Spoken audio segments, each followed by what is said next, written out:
few other production companies create so much controversy as the Asylum, the low budget, mass producing movie production company in the US.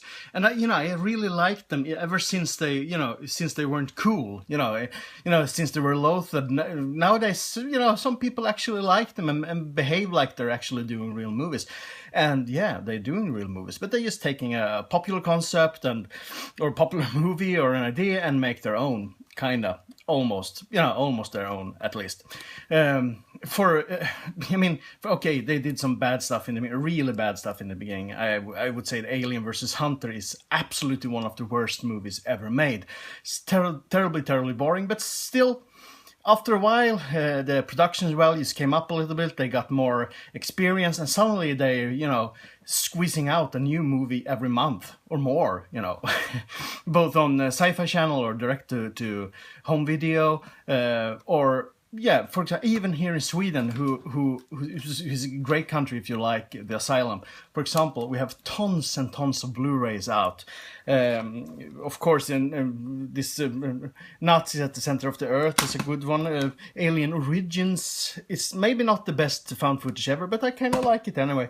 Abraham Lincoln versus zombies, all these movies kind of go together. Bill Oberst Jr. is really good in this one. Moby Dick, Mega Piranha, of course, some dragon movie, Bermuda Tentacles, Linda Hamilton is this one.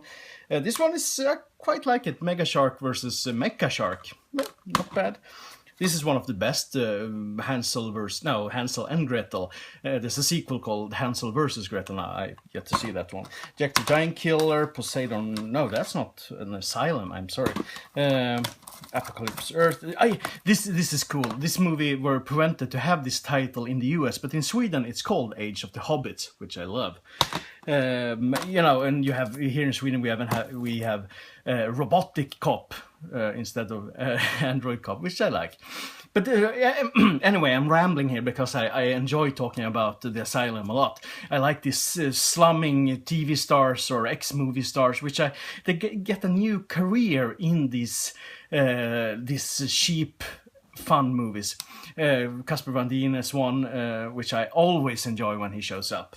But we're going to talk a little bit about how the Asylum is unique compared to many other production companies, and I'm talking even big budget guys.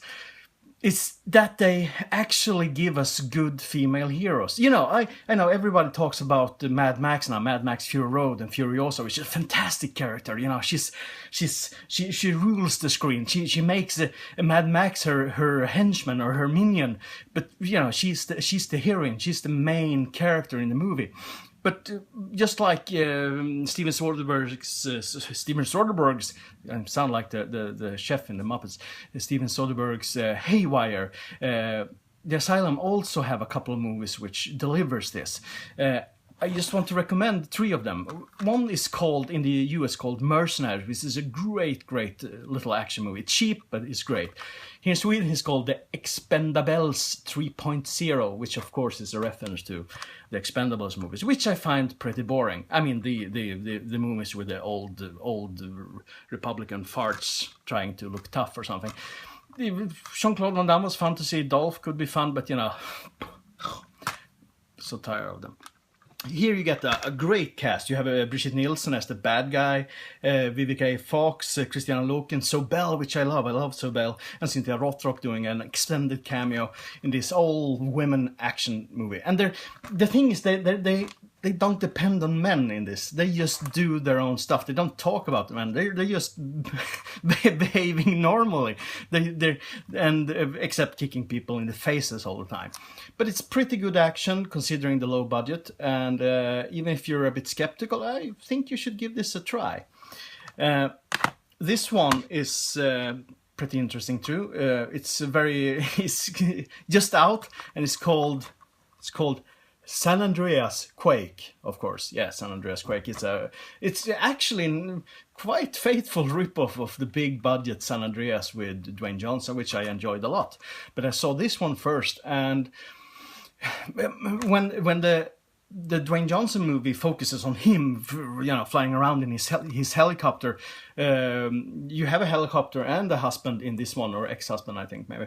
But in this one, we're following the mother who's down on the ground and how she's gonna find her daughter and save some people. So it's it's an ultra cheap kind of opposite version of San Andreas, but with some it's still the best disaster movie the Asylum has made so far, because I think disaster movies never have been their main thing. They never have been that good at it compared to some horror movies or found footage movies.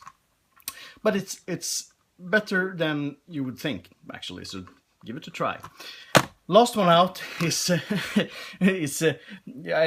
think this is a very creative choice of ripping off a movie. It's called Avengers Grimm.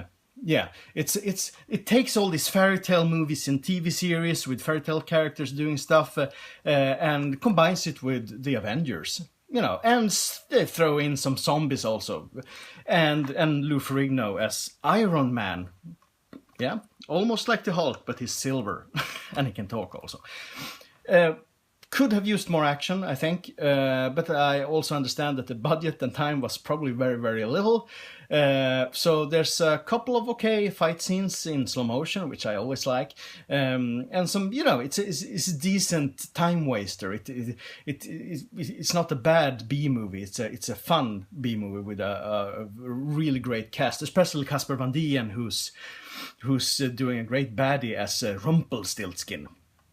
Cool. And talking about him, his daughter is actually playing the daughter in this one. So you know that. These were 3 recommendations I have for strong female characters. I mean, even Avengers Grimm, they don't depend on men. It's an all female hero troupe kicking ass. Awesome. Give it a try if you love these goofy, cheaper movies, and if you prefer watching big Hollywood movies, watch them instead.